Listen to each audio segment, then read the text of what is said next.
कामना वह होती है जो कभी पूर्ण नहीं होती।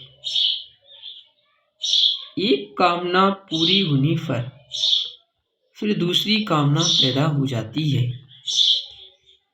जैसे धन की कामना हुई, जितना धन चाहता है उतना धन मिल जाए तो फिर और अधिक धन की कामना होती है।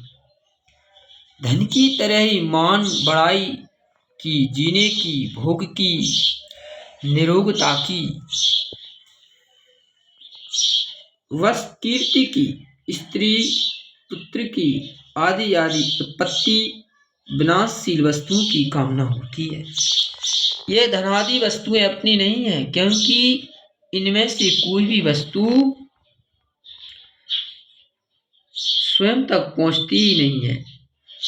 इनकी कामना पूर्ति केवल शरीर और नाम तक ही पहुंचती है।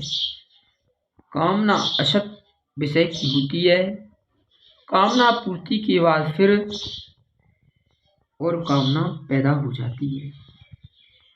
इस प्रकार आपूर्ति ही बाकी रहती है।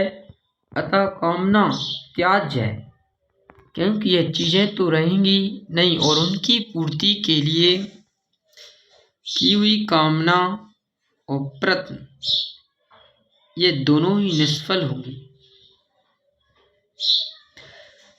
मुक्ति की अपेक्षा भक्ति की कामना श्रेष्ठ है,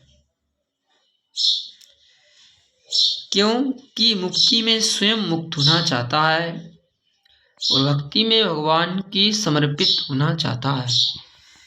तात्पर्य है कि मुक्ति में लेने की इच्छा है और भक्ति में देने की इच्छा रहती है।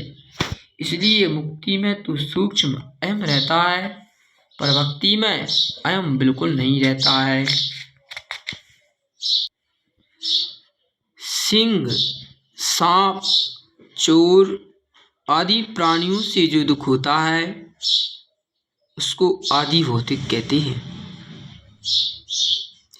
सिंह, सांप, चोर आदि प्राणियों से जो दुख होता है उसको आदि भौतिक कहते हैं। शरीर और अंतःकरण को लेकर जो दुख होता है वह आध्यात्मिक होता है। शरीर और अंतःकरण को लेकर जो दुख होता है वह आध्यात्मिक होता है। इन दुखों को दूर करने की और सुख प्राप्त करने की जो